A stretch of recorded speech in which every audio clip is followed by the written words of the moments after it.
Okay, in this last Saturday's workshop, we did quite a few things. We took a real close look at the Engineering Award, and you're going to want to get out to the Moodle website and take a look at those documents, and we'll look at that in just a second here.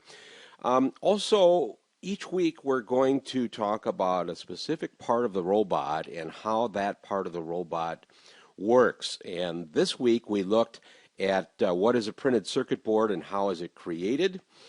We also took a look at some soldering equipment and a soldering demonstration, and that demonstration you'll find also on the Moodle website. And everybody soldered their brain boards. Everybody that was at the workshop soldered their brain boards this last Saturday as well, and it went pretty well. Okay, so the Engineering Award, this is important. This is going to be the top award of the competition, not the first place or the second place of the scoring of the competition. The Engineering Award is the top award.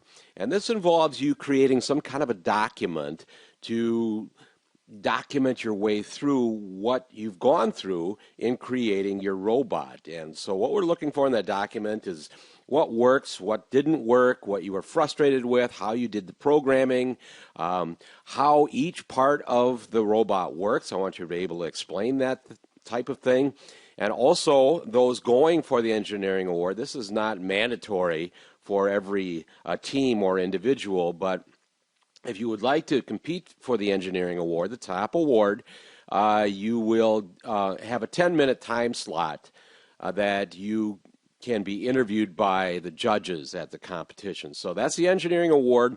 Go out to the Moodle website and take a look at that. The document is there.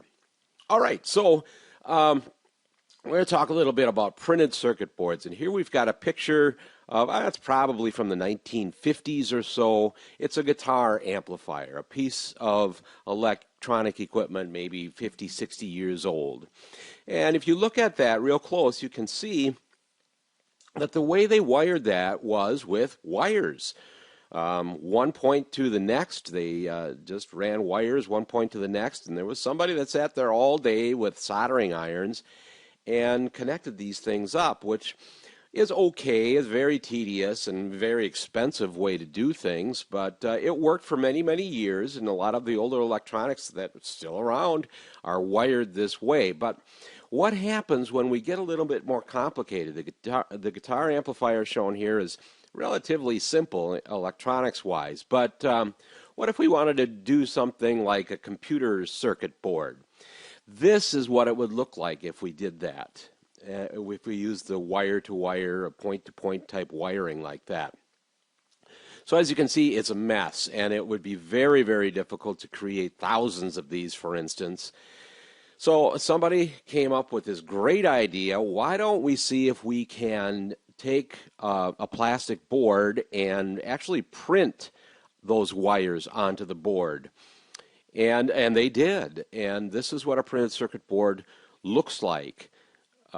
This is a non-solder mask type printed circuit board. The ones we're using for our robots have green coating on them called solder mask. But in this example that I'm showing here, you can really see where the copper traces are on this board. And you can also see in this picture that you can get very, very complicated, run thousands of these copper traces and come up with a very complicated circuit like, let's say, an iPad or an iPod or a computer.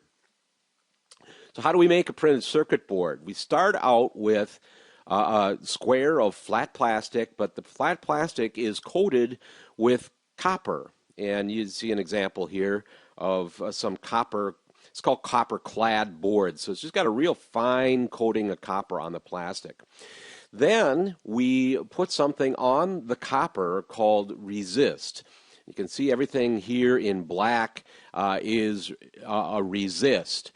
So the goal here is to have everything that is showing, copper that is showing here, be dissolved away by a very strong acid, and everything that is black in this case is going to remain, and that's going to create our printed circuit board. So that's what they do. They put it in a very strong acid bath, and you can see that this printed circuit board, the acid is actually kind of turning green, and that's from the copper oxidizing in that case. And we wind up with, when we take it out of the acid and we clean the black resist material off, we wind up with a printed circuit board like this. Now, our printed circuit boards, as I mentioned, have got a green mask on them. It's called solder mask, and it really helps you when you're soldering those. A solder mask is a material that solder does not stick to at all. So if we've got that mask on there, that means that the solder is not going to stick to the areas you don't want it to stick to, and it will stick to the areas you do want it to stick to. So how do we design that shape that we put on the printed circuit board? How do we figure out where all those traces go? Well, the way I designed the printed circuit boards that we're using on our robots was to use a computer program called Eagle. Excuse me. And this computer program allows you to draw the way you want all your parts hooked up. And if you look closely at my drawing here, you can see, well, there's our USB port and our two resistors, all these things that we populated the board with last time. You can see the ceramic resonator there and some header pins, a switch, and a capacitor. So all those things are drawn on this drawing. And the great thing about this Eagle program is I can do this drawing, hook up all the wires the way they should be hooked up, and I push a button in the program, and it converts that drawing into something like this. And if you look closely at this, this is the same circuit board traces that you're going to see on your robot printed circuit board.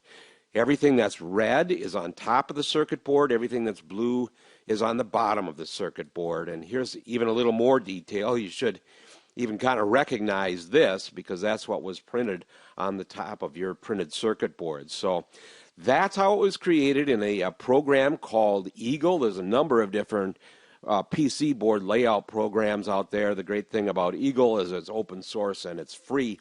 So that's what I used in this case. And we wound up with a printed circuit board that looks like this. I sent these out to a printed circuit board manufacturer because they can do the screen printing and they can put the solder mask on and they can do the two-sided board and so forth. So that's what we wound up with. It's pretty simple to solder, and we'll go on and look at some soldering equipment.